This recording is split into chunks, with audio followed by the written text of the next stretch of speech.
All right, listeners, adventure awaits. Today's deep dive takes us deep into the Himalayas, to the Kingdom of Bhutan. Ah, Bhutan. You might be thinking, Bhutan, what's going on there? Well, that's what we're about to find out. We're diving into a couple of fascinating articles from Welcome to Bhutan this week and the Daily Bhutan.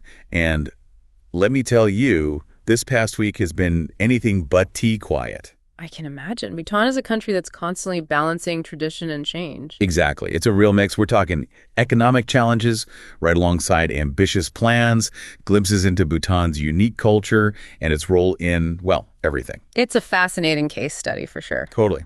So to kick things off, let's start with something we can all relate to. Food. Always a good place to start. Right. Now, our articles paint a somewhat concerning picture of what's happening with Bhutanese farmers. One piece highlighted farmers in Punakha. They're actually leaving their fields fallow. Fallow. Yeah, basically letting the land sit idle, which is not a good sign for agriculture. Definitely not. And I'm guessing this isn't just limited to Punakha. You're right on the money. It Yeah. seems like a nationwide issue, with harvests shrinking and a whopping 66,000 acres going unused. Wow, 66,000. That's significant, especially for a country like Bhutan. Exactly, and that's where the concern comes in. Their economy relies so heavily on agriculture. Absolutely. Food security is paramount, and when agriculture struggles, the ripples are felt throughout their entire society. It's a global issue, too, wouldn't you say? We're seeing similar labor shortages in agriculture everywhere. We are. It's a real challenge finding that balance between, well, everything. Technology, tradition, the environment, workforce. It's like a global puzzle, but each country has its own unique pieces. A very complex puzzle. Definitely. So how is Bhutan addressing this puzzle? Well, it seems like the agriculture minister has a rather bold idea. Ooh, do tell. They're considering looking across the border to India for help, bringing in laborers to fill the gap. Interesting. That could be a temporary solution, at least. Right. But what do you make of it? I mean, what are the implications of relying on foreign labor, even if it's just a short-term fix? It's a layered issue, for sure. On one hand, bringing in laborers from India could provide much-needed relief in the short term. Farms get back on their feet, production increases, but it also raises questions about long-term sustainability. Are they creating a dependence? What are the social and economic impacts? And then, of course, you have the geopolitical aspect to consider. Right, because it's never as simple as it seems on the surface, is it? There are always those ripple effects. Always. And finding solutions that address the immediate needs while also paving a path for a sustainable future, well, that's the real challenge. Not just for Bhutan, but for any country navigating this global shift. It's about finding that sweet spot, that balance. Precisely. Now, shifting gears from the countryside to the city, because our next stop in this Bhutanese deep dive is a fascinating initiative. It's called the Mindfulness City. The Mindfulness City. Now, that's an intriguing concept. I know, right? You don't hear those two words together every day. Yeah. And get this, they've even appointed a former prime minister to head the project. Wow, that speaks volumes about how seriously they're taking this. They're all in. But what exactly does it mean to build a city for mindfulness? Are we talking like trading skyscrapers for meditation retreats? Not exactly, though. Wouldn't that be something? Right. Sign me up. But in all seriousness, it seems like the idea behind this Jalaphu Mindfulness City, or GMC, is to integrate mindfulness and well-being into the very fabric of urban life. Think green spaces designed for contemplation, architecture that promotes a sense of calm. So it's not about escaping the city, but reimagining what the city itself can be. It's like a real-life experiment in how we design the places we live and how that design influences our happiness and well-being. And what's particularly interesting is that it ties directly into Bhutan's development model, which is rooted in gross national happiness. Right. Prioritizing the well-being of citizens alongside economic growth. Precisely. It's about recognizing that true progress encompasses so much more than just GDP. And this GMC, it's like they're trying to put that philosophy into practice on an urban scale. And potentially creating a model for other cities around the world to follow. Right. Like, hey, world, look what we're trying here. Exactly. It's ambitious, for sure. And it'll be interesting to see how it unfolds. They've given it a 21-year timeline, so they're definitely playing the long game. 21 years. Wow. Talk about a long-term vision. No quick fixes here. But then again, changing the very fabric of a city, that takes time. It does. It'll be fascinating to follow their progress and see what lessons they learn along the way. But for now, let's shift gears from mindfulness to money matters. Our deep dive into Bhutan wouldn't be complete without checking their economic pulse. The economy is always a good indicator of a nation's health. Exactly. And this week, we're getting a bit of a mixed bag. The Asian Development Bank is projecting a steady, but not spectacular growth rate of 5.5%. Okay, so moderate growth. Right. But Bhutan's own finance ministry is feeling a bit more optimistic. They're pegging their growth at 6.1%. So a bit of a discrepancy there. Exactly. So which projection should we be paying more attention to? Well, I think it's less about choosing sides and more about understanding the reasoning behind these forecasts. Okay, makes sense. So what are the factors driving these economic projections? Well, both the ADB and Bhutan's finance ministry highlighted a few key areas that are impacting growth. All right, let's break those down, starting with, you guessed it, hydropower. It seems like hydropower is the gift that keeps on giving for Bhutan, isn't it? Right. It's a recurring theme for a reason. It's their economic engine, no doubt about it. They've got those fast-flowing rivers coursing through the Himalayas, making them a prime location for generating clean energy. It's like they won the geographic lottery when it comes to hydropower. They really did. And they're smart to capitalize on it. It's not just about generating revenue, though. Hydropower also creates jobs and attracts foreign investment. So it's like a triple win. Precisely. But of course, relying so heavily on one sector always carries risks. True. We'll have to dig into those a bit later. We will. But for now, let's talk about the other factors impacting Bhutan's economic outlook. You mentioned tourism and government spending. Right. Tourism is another big one for Bhutan. They've cultivated this image of an exclusive, eco-conscious destination which attracts a certain type of traveler. Someone looking for something off the beaten path. Exactly, and willing to pay a premium for it. But the pandemic really threw a wrench into global tourism, didn't it? It did, and Bhutan was no exception.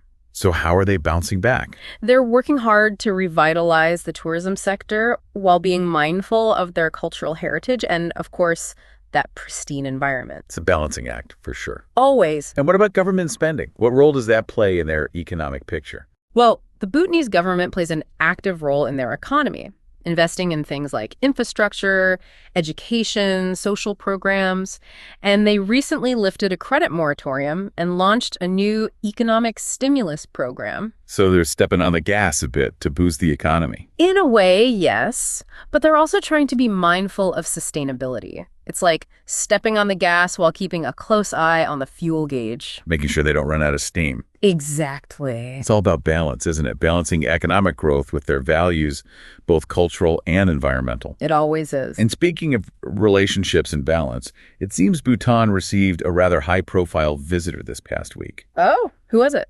The former king of Nepal. Wow. Now that's a significant diplomatic event. Right.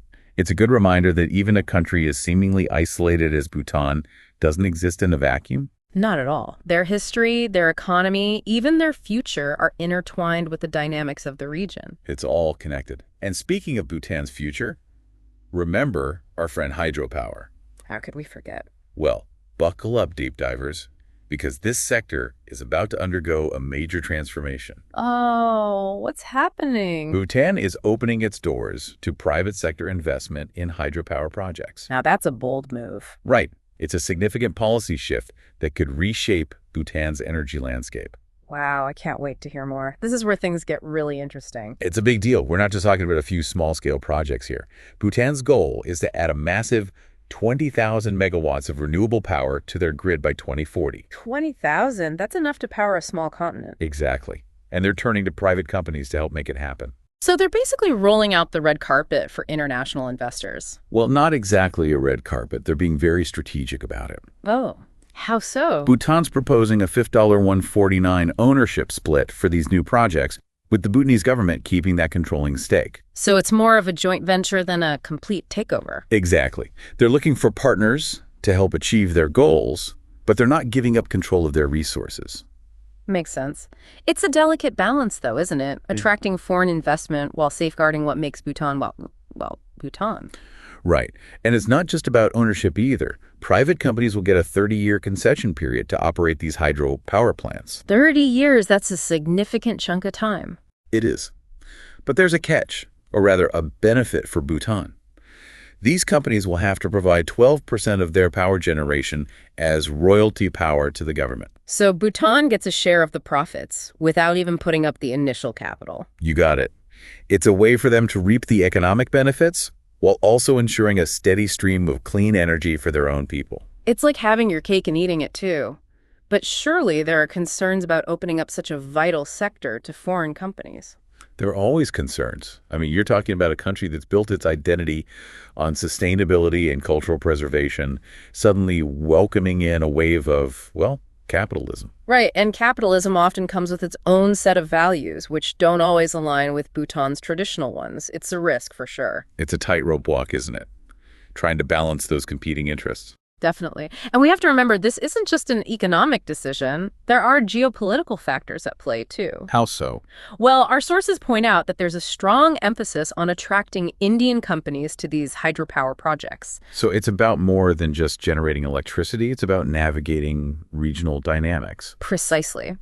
For a long time, Bhutan's energy partnerships have been heavily reliant on these bilateral agreements with India. Right, that close relationship with their larger neighbor. Exactly. But opening up to private investment, potentially from a more diverse group of players, that shifts the dynamic. It's a move toward a more, well, complex and maybe even competitive landscape. Bhutan's making some bold moves, that's for sure. They are, and it'll be fascinating to see how it all plays out in the coming years. It's a story we'll definitely be following closely. It's a bit of a gamble, isn't it?